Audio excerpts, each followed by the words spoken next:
లో last look అదిరిపోయింది. Thank you. Yes, ముందుగా అందరికీ నమస్కారం అండి. శశివదనే April 5th కాదు, April 19th అని అనౌన్స్ చేయడానికి పెట్టిన ప్రెస్ మీట్ ఇది.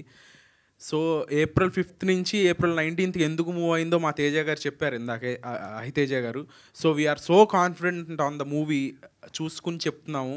చాలా బ్రహ్మాండంగా వచ్చింది సినిమా. ముందుగా చెప్పాలంటే నేను డైరెక్టర్ గురించి చెప్పాలండి. డైరెక్టర్ నా దగ్గరికి వచ్చాడు. ఫస్ట్ వచ్చినప్పుడు అతను కథ చెప్పిన విధానం నాకు అసలు అర్థమే కాలేదు. తర్వాత నాకు అర్థం కాల కథ. ఒక ఇంటర్వెల్ అయిన తర్వాత నాకు ఇంటర్వెల్ అయిందా లేదా అనేది అర్థమైంది. సినిమా మొత్తం చెప్పేశాడు. ఇదే కథ రఫ్గా ఒక పాయింట్ లాగా చెప్పాడు. దాని తర్వాత నాకు కొంచెం ఇరిటేషన్గానే ఉంది అతను చెప్పిన విధానము, మాట్లాడేది. నువ్వు అసలు ముందు పలాస చూసావా అని అడిగా. చూడలేదు సార్ అన్నాడు. కాదు మరి నువ్వు పలాస చూడకుండా నాకు నేను ఎట్లా చేస్తాను, నేను ఎట్లా పర్ఫామ్ చేస్తాను నువ్వు అనుకున్నావు అని అడిగాను. లేదండి వాళ్ళ రాత్రికి చూసేస్తాను, చూసి రేపు మాట్లాడతాను అన్నాడు. సరే నువ్వు అది చూసి దాని తర్వాత మనం మాట్లాడదాం అన్నాను.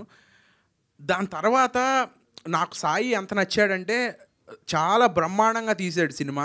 ఒక హనుగారి దగ్గర చేశాడు సాయి. హనుగారు అంత డైరెక్టర్ అవ్వాలని నేను మనస్ఫూర్తిగా కోరుకుంటున్నాను సాయిని. అంత బ్రహ్మాండంగా తీశాడు సినిమా, అంత బాగా వచ్చింది ఇవాళ అవుట్పుట్. కోమలి గారు అన్నట్టుగా అతను ఎమోషన్ రాసుకున్నాడు, ఒక అమ్మాయి అబ్బాయి మధ్యలో ఉండే ఎమోషను. అండ్ మీకు ఈ పోస్టర్లో ఎక్కడా కనపడని ఒక ఫాదర్ ఎమోషన్ ఉంటుంది. తను ఎంత రిలేట్ అయ్యి రాసుకున్నాడంటే తను ఇంకోటి చెప్పాలి, నేను పలాస ఎట్లా అయితే ఒక షార్ట్ ఫిలిం చూసి కరుణ్ కుమార్ గారు అనే డైరెక్టర్ని చూస్ చేసుకున్నామో రఘు కుంచే గారి ద్వారా, అలాగే ఈ సినిమాకి రఘు కుంచే గారు ఈ షార్ట్ ఫిలిం బాగుంది, ఈ డైరెక్టర్ చాలా బాగా చేస్తాడని చూపించాడు. సో డెఫినెట్లీ నేను చాలా చాలా స్ట్రాంగ్గా నమ్ముతున్నాను శశివదనే కూడా పలాస కన్నా పెద్ద హిట్ అవ్వాలి అని కోరుకుంటున్నాను. అండ్ తను రాసిన కథని ఎంతో బ్రహ్మాండంగా విజువలైజ్ చేసిన సాయి కుమార్ దారా, థ్యాంక్ యూ దారా, చాలా బాగా చూపించావు మా ఇద్దరిని. అండ్ లొకేషన్స్ కూడా బ్రహ్మాండమైన లొకేషన్స్, అది చాలా అద్భుతంగా క్యాప్చర్ చేశాడు. చాలా పెద్ద డిఓపి అవుతాడు. తర్వాత మేము అడగాలేము మా సినిమా డేట్లు ఇలా ఉన్నాయి రావాలి అని. అండ్ పాటలు మీరు అందరూ విన్నారు, చాలా అద్భుతంగా వచ్చాయి. శర్వ గురించి చెప్పాలి, చాలా బ్రహ్మాండంగా వచ్చాయి. అలాగే ఆర్ఆర్ అనుదీప్ గారు చేస్తున్నారు, చాలా బాగా వచ్చింది. అండ్ మా జేడీ మాస్టర్ అద్భుతమైన పాటలు కొరియోగ్రాఫ్ చేశారు. ఆ క్యూట్ అంటే పాట అంటే అంత డ్యాన్స్ పెట్టేసి ఫ్లోర్ మూమెంట్లు చేయించాలనో అట్లా కాకుండా ఆ పాటను అర్థం చేసుకుని దాని తాలూకా ఎమోషన్ని బయటికి తీసుకురావడానికి ప్రతి ఒక్క మాంటేజ్ రాసుకున్నది చేసింది, కానీ అంత జాగ్రత్తగా డిజైన్ చేశారు. Thank you JD master. వాళ్ళు శశివదనే అనే సినిమా ఇంతమందిలోకి వెళ్ళటానికి పాటలే కారణం, ఆ పాటలకు మీరే ప్రాణం.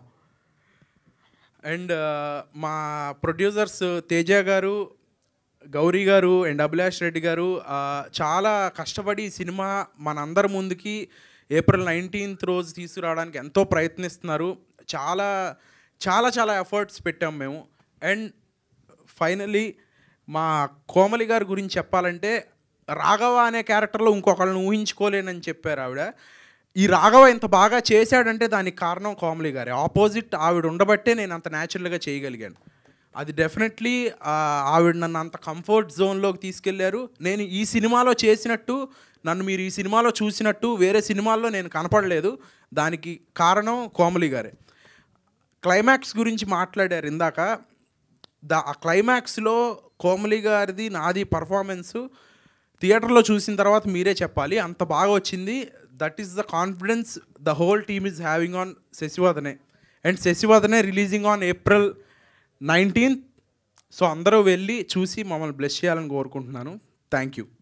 Thank you Rakshit garu, thank you so much. ఖచ్చితంగా పలాస కంటే కూడా ఇది పెద్ద హిట్ అవ్వాలని కోరుకుంటున్నాం. అండ్ మీరు ఒక్కసారి డీజే